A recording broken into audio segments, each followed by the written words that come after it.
and then I had to get ready for my role as commentator. What's your best qualification in a World Cup?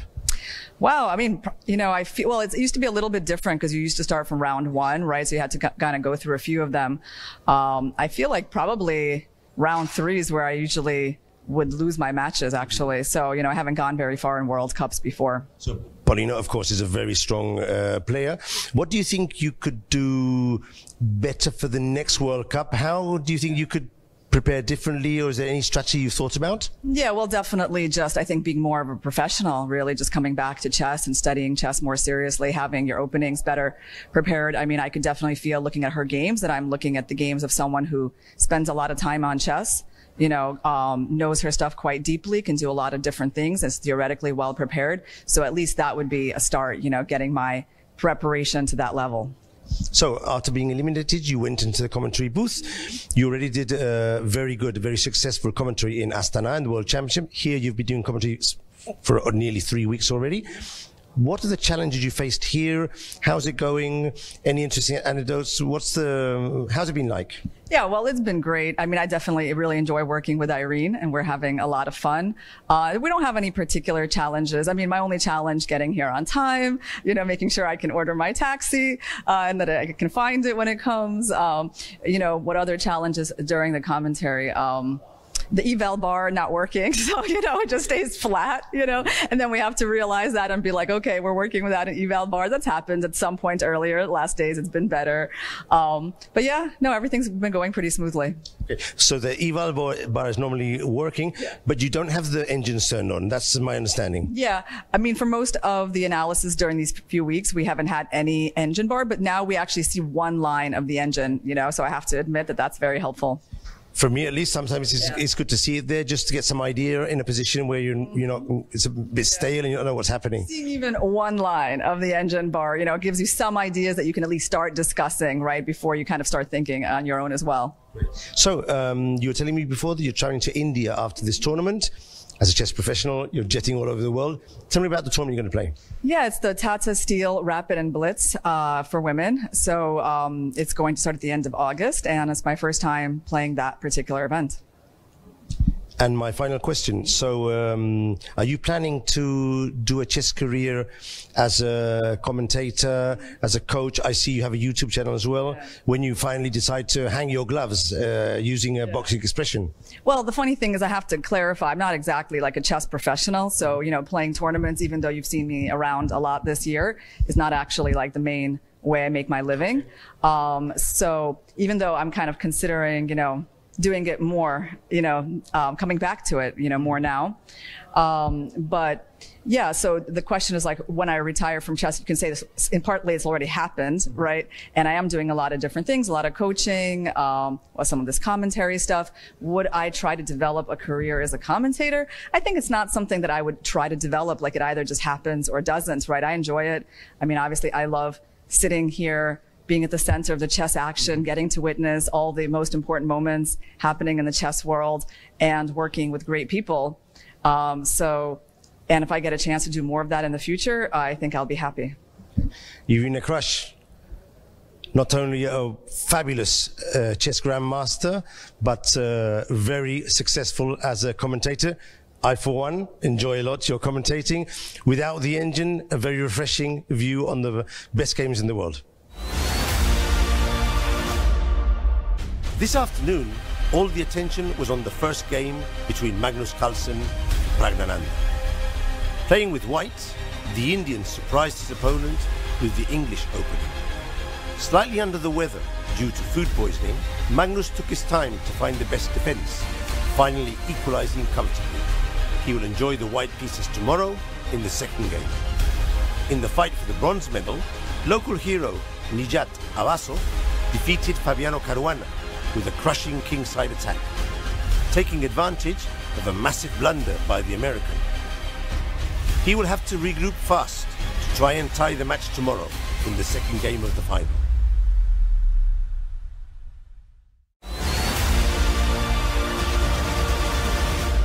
I'm joined by Magnus Carlsen. The second game of the match has finished in a draw, and we're going to ask him his thoughts. Magnus, first of all, are you feeling better than yesterday? Yeah, I'm feeling a bit better. Very grateful to the organizers and FIDE and to the doctors and nurses as well yesterday, who got me some good treatment. So today I'm feeling a bit better, but I still didn't feel like I had the energy for a full fight. So I thought, let's get one more day of rest, and hopefully I'll have more strength tomorrow. That's good to hear. So this means tomorrow you'll have to fight for the title in the tiebreak. What do you expect for the match?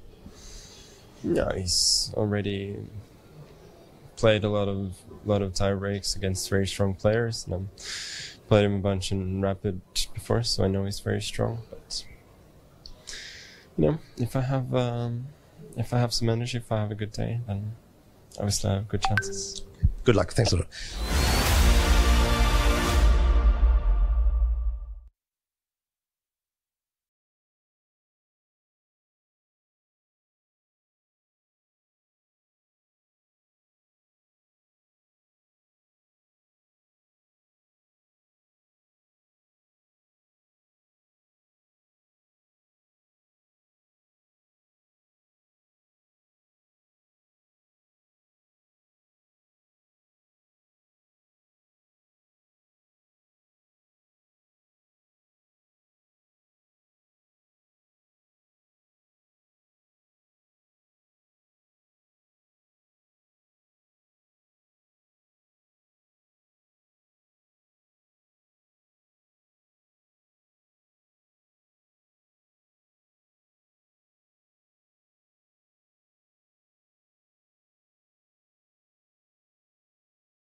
Welcome back, everyone. And before we start the second game of the tiebreak, Rapid 25+10, we will take a look quickly at the game between Praggnanandhaa versus Magnus Carlsen. So Irina wants to analyze a little bit, and probably we also see the second game that is between Abbasov versus Fabiano.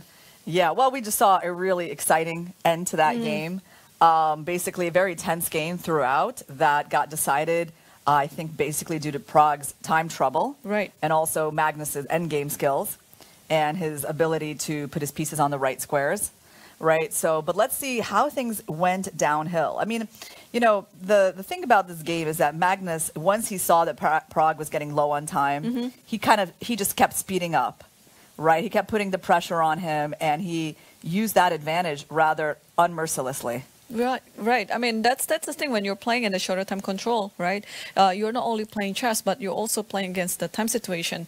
And Magnus is a very experienced player in both Rapid and Blitz, and even in Classical as well, yeah?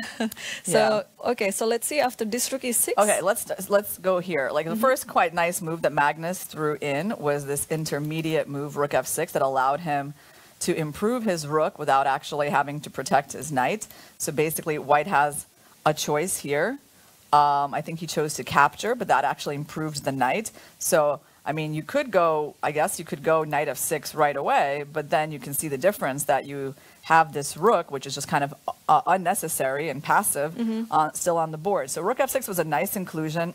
Perhaps, you know, white needed to do something different here than trade. I don't know, maybe he should have avoided the rook trade, maybe gone here. But of course, you know, then the knight is able to come into c5, and it's still a game. Or maybe he needed to kind of come out with the king to protect the rook. It's also possible. But he traded. Okay, so that was accomplished by black. He got rid of the rook.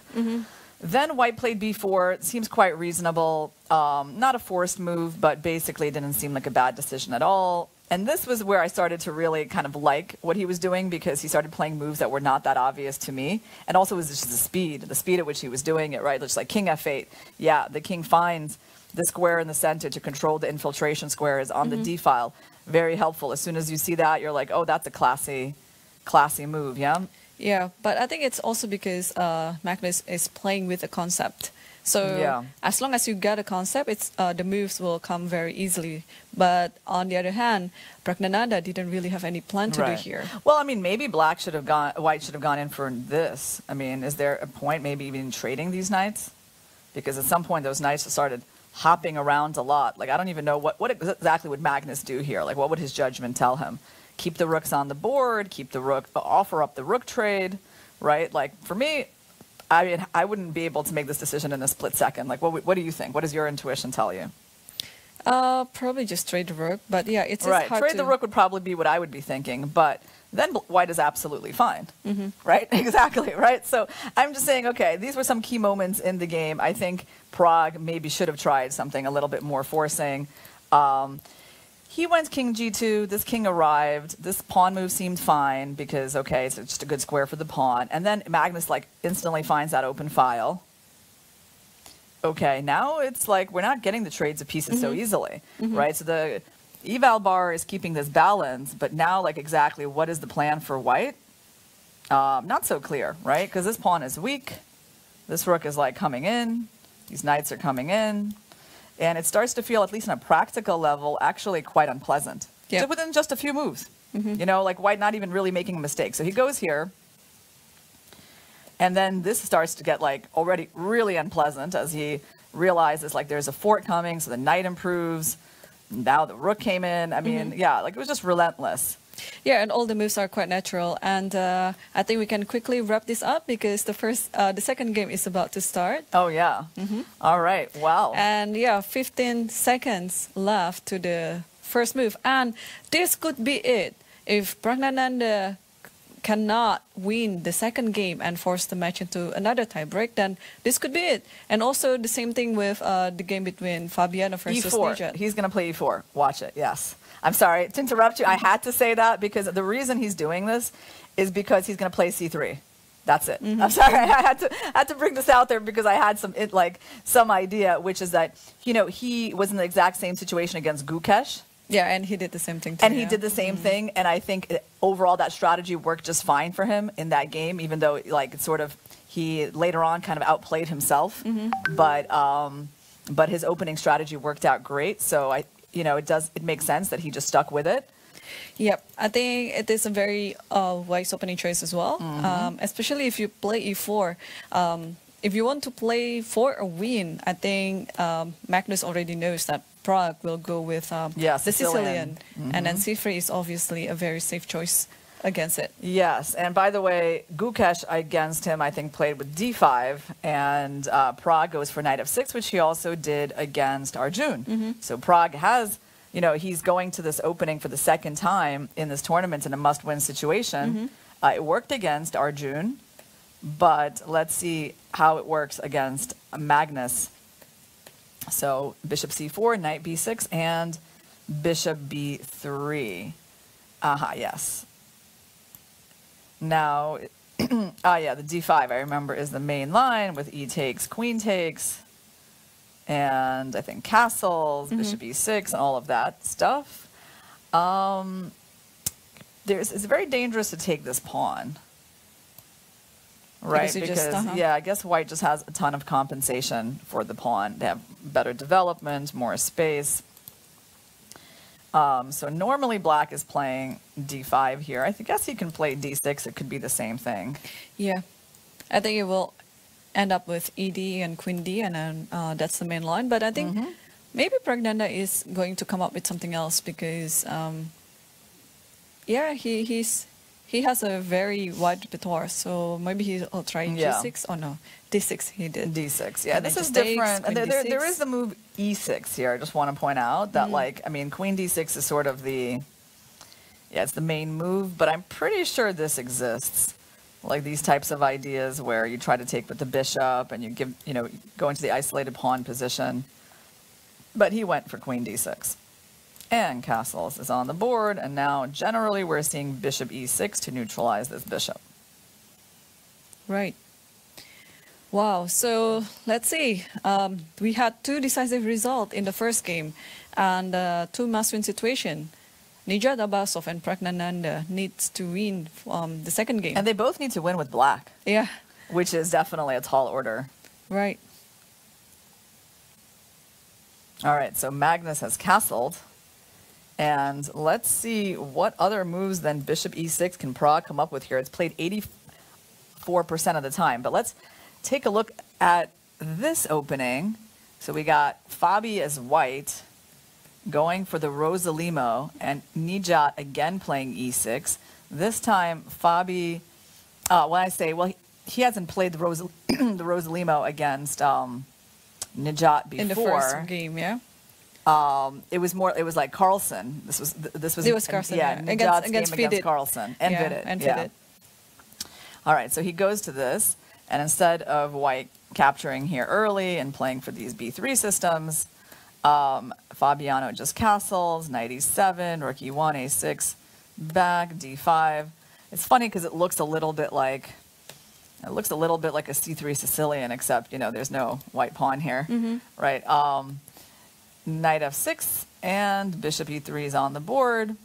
Okay, well, I mean, it's very solid for white, and he's encouraging a bunch of trades to happen on that square. Solid structure, small imbalance in the pawn structure with the pawn majorities being on different sides of the board, but basically, when you need to make a draw with white, this is certainly a good strategy. Right, so, yeah, I think it's... both players, Magnus Carlsen and Fabiano, they're just 2 experienced players, and they know exactly what type of situation they're in, whether they have to play for a draw or they have to win, and yeah, their opening choices show it a lot. Right, so Nijat lashes out with knight f6, knight g4, but probably this bishop is just going to move away, and this is definitely a risky move for black, right? Moving the same knight in the opening twice. Yeah, so it just wants to take the bishop, and what does it do again? What if you play d5, for example? Can it be moved? D5 is interesting. But d5, you know what the problem is? It might be that I'm taking. And rook takes. But then you take with the rook, and then my knight has to move somewhere. If knight e7 or b4, I can play knight c3. Yeah, that's actually quite interesting, d5, yeah? But Fabi didn't play it. Yeah, he didn't play it. He moved his bishop away. But definitely an interesting move. All right, he just went bishop g5. I think bishop e7 was played. f6. f6 was played, okay. And where's this bishop going to go?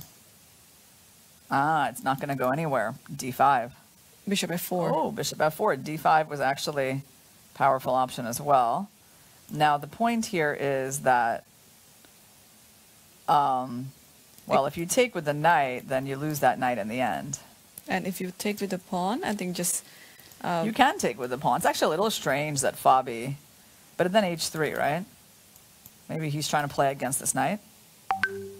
Or you still can take on d4 and then take on...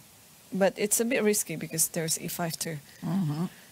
Yeah, you mean like there, but yeah, then the queen would take, and then there's that, yeah. So I think he's going to go h3 here. Meanwhile, should we take a little look at Magnus's board? Okay.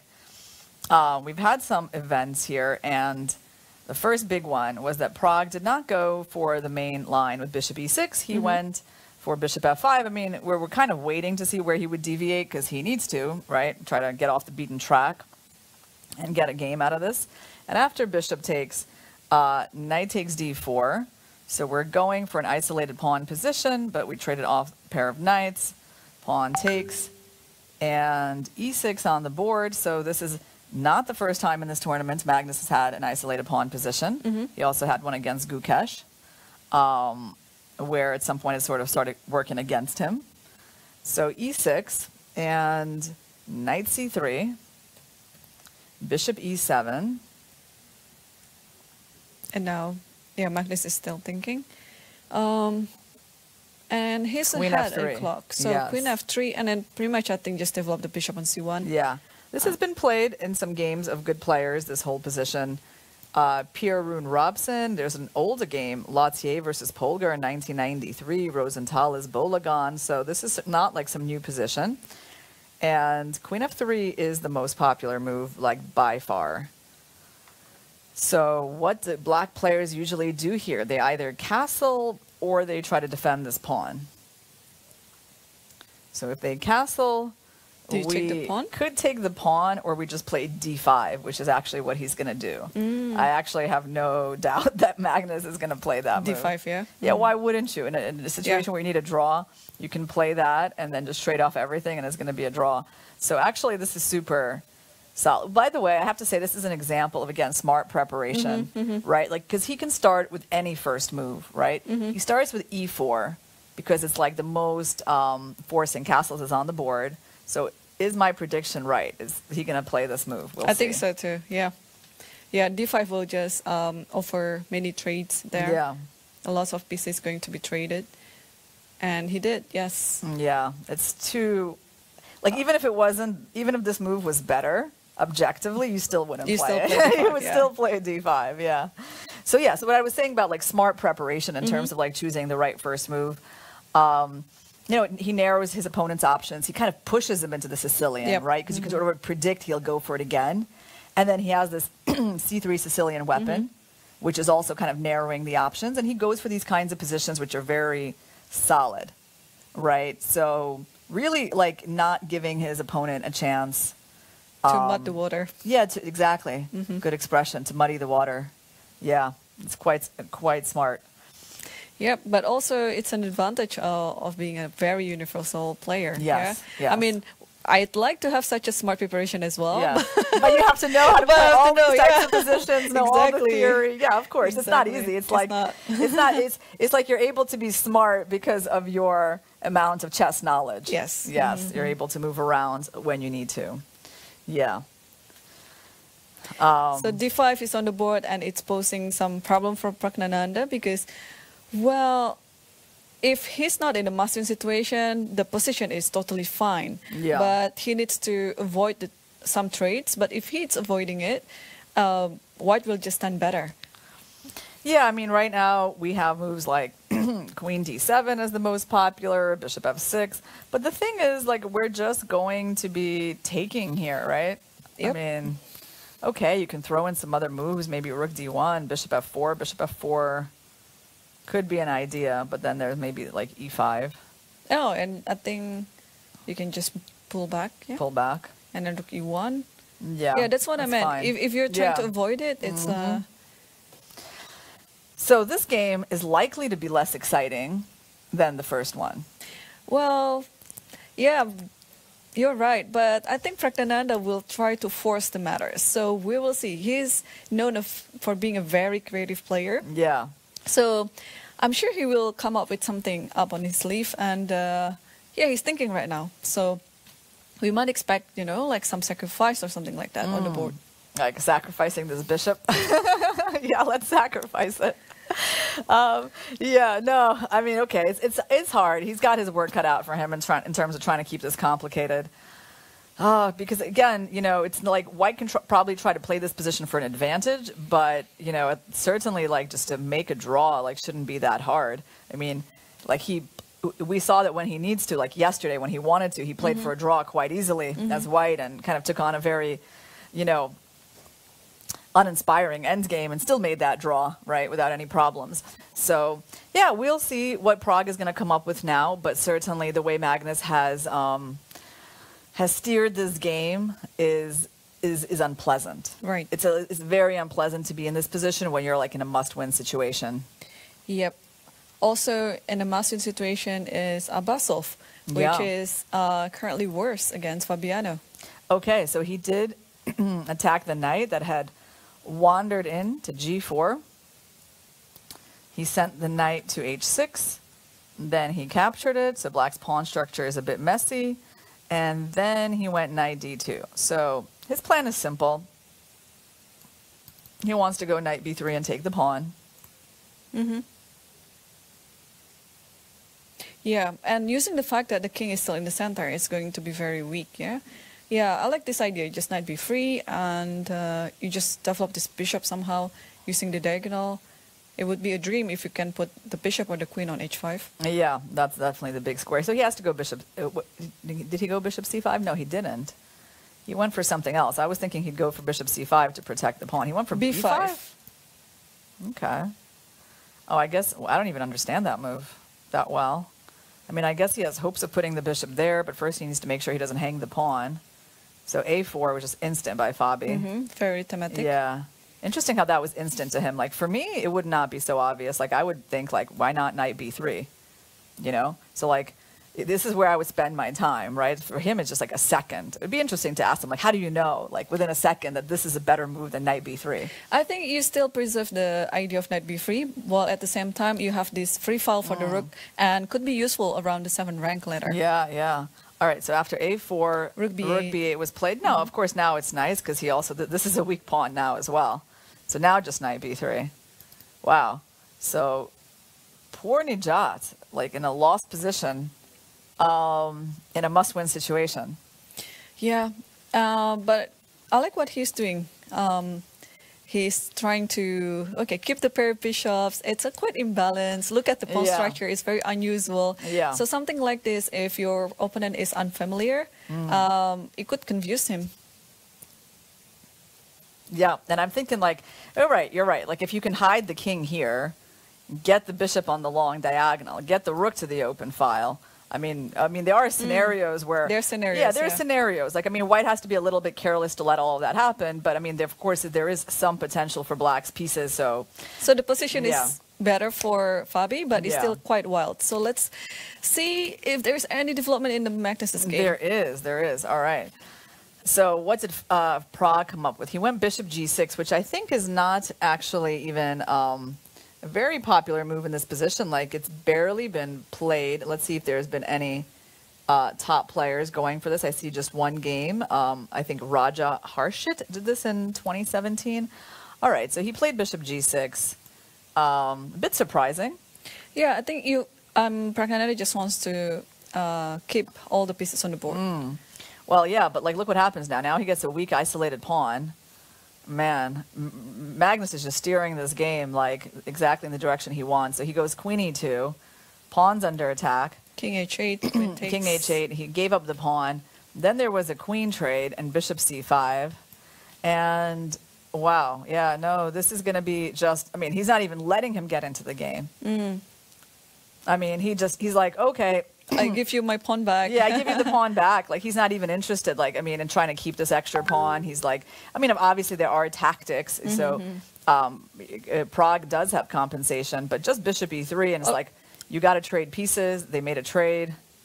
Or maybe it cannot be taken back, you know, because after takes, how are you going to take this pawn back? How are you even getting this pawn back? Because there's maybe bishop rook f7. f8. Bishop f7 is always there. But you... Yep, I go with this rook. Don't I get it back? Or do you get your rook to the 7th? Oh, you mean you want to take my bishop first or not? Oh, yeah, I'm taking the bishop and going right here. Okay, but then rook b7, right? Like this? Yeah, just bishop f7. Well, you know, I have knight c4, so I take. Okay, then it's a good thing. Like, I mean, sure, white is not having any trouble here. White is the first one on the 7th rank. But, you know, I don't know. Yeah, white's better. If you move there, then I just take your pawn, right? So black has to defend the pawn, and then I guess try to play knight c4. And now play rook d1 and get the 7 rank. Yeah. Yeah, so white is just definitely better here. Yeah, yeah. I mean, it's a tall order. But again, I really think that, like, making these correct choices, knowing what kind of, being able to go for these positions that are just unpleasant for the opponent, that's definitely a skill in itself, right? Like, it might not look very exciting to us, right? Like, and Carlsen's obviously not trying to make this game exciting. He doesn't need any excitement in this game. But just imagine, like, remember what we talked about when you're in a situation where you need a draw, you want to kind of make your opponent forget that they're trying to play for a win. That's the situation that Pragg is in now. Like, you can see it, like, it. Yeah. It's just completely obvious that even Pragg is looking at this and is like, I can't really win this. You can see it from his body language, yeah? Yeah, what did he do in terms, he went for rook e8, right? So, and you know what's Magnus? Magnus just went back with the bishop to b3. He didn't even try bishop f7, which is a little surprising. Okay, but his move is fine because he just controls the knight, right? He's just trading and trading everything, and making a chess game not be exciting when you don't need it to be exciting is still a skill. Yes. Yep, and Magnus is doing it. I mean, so far he's been like the director of their match, because on the first and second game of their classical matches, Magnus didn't into it at all. Right, and then he just felt like, okay, I just want to make a quick draw, and quick draws they were. Yes. And now he's finally had his time to make extra rest. Yep. And now he's coming back on the tiebreak, and just like totally a director, like he. Yeah, that's a good way to put it, for sure. I mean, he has set the tone for their match. Pragg had his chance to play that first game where he was white. I mean, he did what he could. Magnus had to defend a bit. He did that. And then, again, when Pragg is white, I mean, he's trying to play. He had his chances today, too. He certainly did his best to create a game in that first rapid game. Yep. But Magnus just, like, managed to neutralize it, and using his experience, his defensive skills, everything, and then kind of being relentless in that end game that he's known for. Oh, wow. And he took the draw. And congratulations to Magnus Carlsen, our FIDE World Cup's winner. Wow, yeah, this is such a good match. You have to say, he just got the job done, but he also produced a show for the chess world in that first game. Right, yeah. Well, on the first game, Praggnanandhaa had all the chances indeed, but Magnus Carlsen, with his experiences, just taking down the match like this, Well, I think it was also a very good moment for Praggnanandhaa, because, man, to be the youngest finalist in the World Cup ever. Yeah, I mean, this match doesn't take anything away from his incredible achievement in this tournament. It's only adding up. Yeah, I mean, I also feel like he's got to look at this experience as actually a very good learning experience, because Magnus already showed a few good lessons. First of all, the importance of the time management. Magnus has spoken about that before, right? He's spoken about how he likes to punish people who don't manage their time well. Right. And sometimes Pragg has been getting kind of low on time in these tournaments, and he's survived against other people. But, Magnus showed him that it wasn't a good idea. Yeah, totally. Yeah. But no, this World Cup has shown like a lot of incredible fights, among the youngsters. And Praggnanandhaa is just the symbol of everything, because I like his fighting spirit. I like his demeanor. I like everything what he did. Like, also the fact that he's bringing his mom here as a, like a moral support. You know? Like, man, he's just going to have like a very bright future. Yeah, and, no, I absolutely. Actually, I don't feel like he did a lot wrong in this match. No, that's the thing. It wasn't like he lacked fighting spirit or character or motivation or anything. Sometimes, I mean, like I said, it's a question, right? If you know that your opponent is like sick, should you just try harder to be, to create a game at the board? I mean, I know it's not the thing to do with top level chess, go all out with the black pieces, right? It's not really, but, like in a way you have to use all the advantages you have. So if you have that kind of merciless spirit, perhaps perhaps he should have like tried more with black and actually not went for the, you know, for e5 and the 4 knights. But again, you actually have to know that Carlsen is planning to make a draw. You have to know, that, you know, whether he's feeling okay or not, right? So those are not obvious things at all, right? I'm just trying to like see like where were the mistakes in the match, right? Where he could have done a little bit better. I mean, today's game, all I can say is really like time management. Other than that, I mean, I think on the board he did what he could. Yeah. The last mistake that Praggnanandhaa did, especially on the first rapid game, it was just because of his time situation. If he has enough time on the clock, I'm sure he would be able to hold the draw comfortably. But yes, this is the thing with the rapid tiebreak, right? Shorter time control, and you got to play faster. You have to manage your time even better. And Magnus is just so experienced. He's so experienced, and I mean, okay, he comes out with a Sicilian, right? I mean, again, it's like maybe it's not the best choice given that Magnus has already shown what he's going to do against the Sicilian in that situation. Magnus has given away that piece of information by playing c3 against Gukesh. But again, it's like, you know, maybe Pragg hasn't prepared for the scenario where he loses with white. Or maybe he doesn't, you know what else he can do in this situation where he needs to win with black against someone like Magnus, right? So it's like also, you know, an experience thing that it just takes time to acquire, right? It's not like Magnus became like this overnight, right? Yeah. He's been the world #1 for like the last 14 years or so. Yep. But anyway, congratulations to both players for showing us a very good chess, very good match, and very instructive ones as well. And let's quickly see this one. This is a must-win situation for Nijat Abbasov, which is currently in the losing position. I was hoping it's a must-win situation for Fabiano Caruana because he has good chances to get that win. But unfortunately, this is not the situation. It's the other way around, where black needs to win, but okay, he's about to lose the extra piece that he has, right? And by the way, I think this king is feeling a bit cold. Yeah, totally. Left out.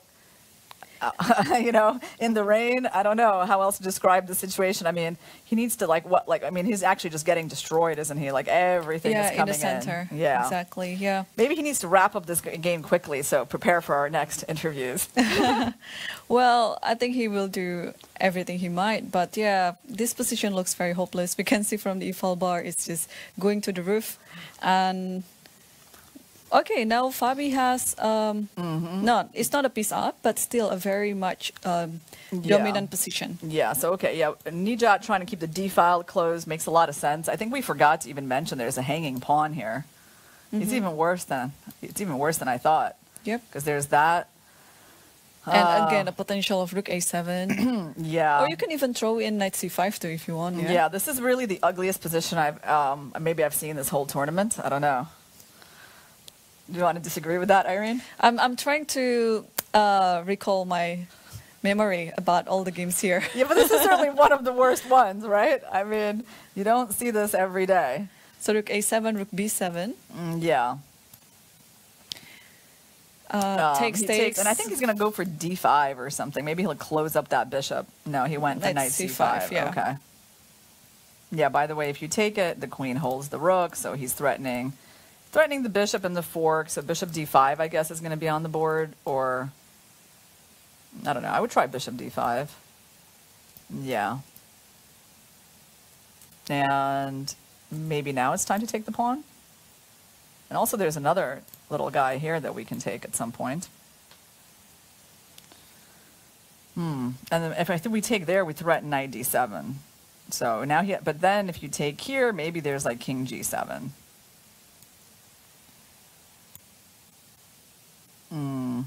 Still, look at this fork concept. Ooh, that's so nice. Yeah, that is really nice. And that's actually really nice because you can fork the king whether he's on g7 or f8. And then this bishop has a big problem. Yeah, I think he's actually going for this idea.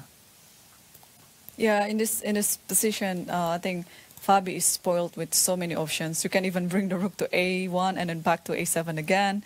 Yeah, you can do many things. Or even, you know, you can even try to promote the b pawn if you want to. Yeah. So, well, Abbasov, I guess, in this match has not been able to do so much against the experienced Caruana. And Fabi, despite being very tired, something that he's mentioned a lot, is still able to play really, really convincing chess. Yeah, but Nijat's run is also already so amazing. And if nothing changes, he will play the candidates next year. I think it should be the lowest rated candidate ever. Do you think? Yeah, probably. I agree. I mean, unless he gets his rating up, right? Oh, until the Toronto, Yeah, yes. so I guess like knight here, where's the king going to go? I mean, where can it go? Maybe king g7.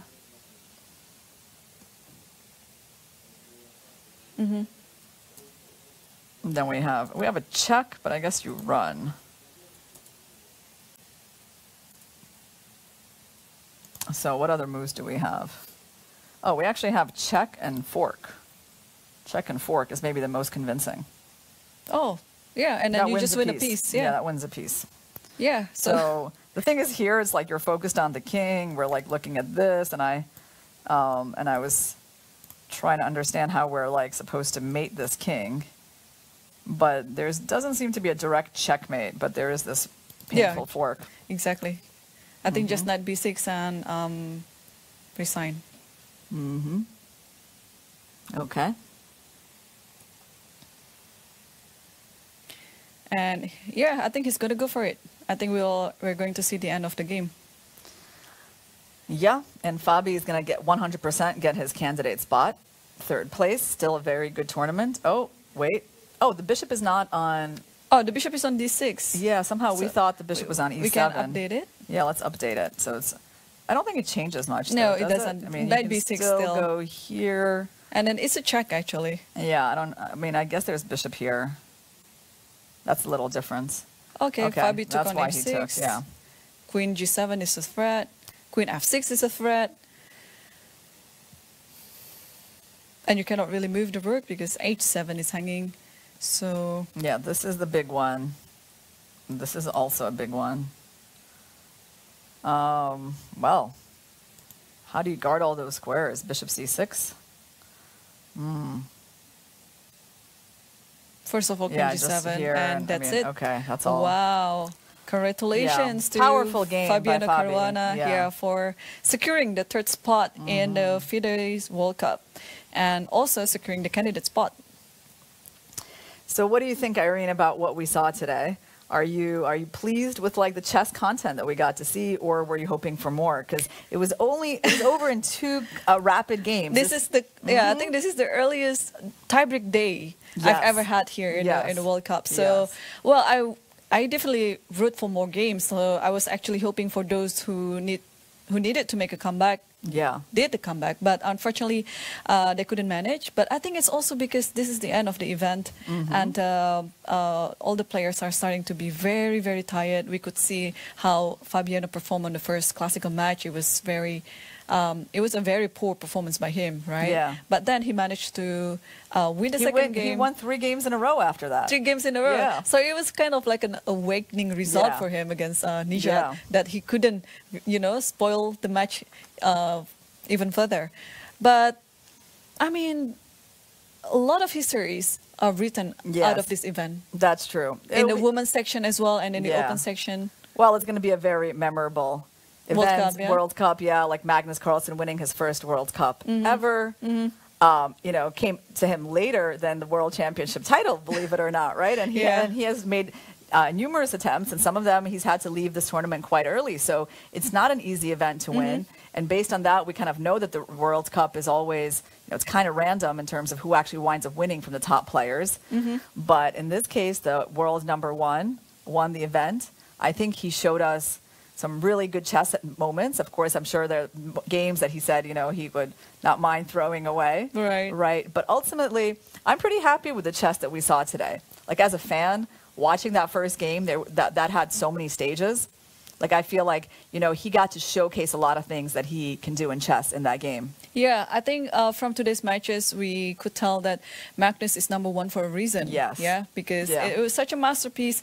Again, he kind of like grinded something out of nothing. It's like, but okay, using the fact that Praggnanandhaa was in a time situation, like some time trouble, and he cleverly used that fact. So he pounced on it when he got his chance.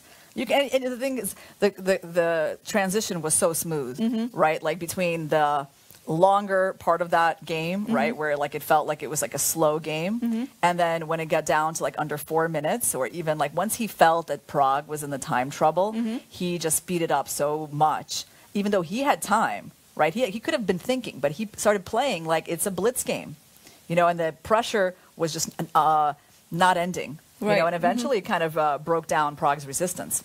Yeah, that's true. Yeah, so that was, all in all, I mean, that game, I think, is like worth rewatching, guys, or watching again, watching if you haven't seen it. Yeah. Yeah. And what do you think? What is your conclusion also for the Women's World Cup? Women's World Cup. Yeah, I watched the interview with Alexandra Goriachkina. Oh yeah, yeah. That's interesting. She said that her final match, it was kind of a nervous affair. You know, she felt the nerves were definitely in play because she'd been in the finals of the World Cup before and wasn't able to win. Right. Up until that point, had been quite smooth for her. So I think, you know, I mean, she didn't show too much excitement over the win. Maybe that's just her more calm personality. But it was, I think, the strongest player won, right? I mean, well, I mean, other than Ju Wen-jun, right, who was the other top seed. I mean, but she was coming off a very tough World Championship match. So her, like, exiting the tournament earlier was not a surprise at all. It was maybe more of a surprise that she even decided to come here. And apart from that, Goriachkina was, you know, one of the top seeds. She's probably the most stable of the top seeds these days. Right. The most stable, the youngest. So her win in this tournament, you can't really call a surprise. I feel like both of our winners, Magnus and Alexandra, are, you know, they're not surprises for sure. Yeah, they were not surprises, but some of the matches, they also need some luck, to win some matches, because again, in hindsight, it could be Salimova who might win the She had her Women's World chances. Cup. I mean, she had numerous chances in her match with Alexandra. Exactly. She could have ended it in the classical. She could have probably gotten close to ending it if she would have won the first rapid game. Yeah, and of course, you know, Magnus had one foot out the door in his match with Vincent Keimer. I mean, for me, that's maybe the most memorable thing about the World Cup, actually. It was that situation. Yeah, and I think in general, my memory about this World Cup is about how the youngsters, you know, they are taking over the older generation.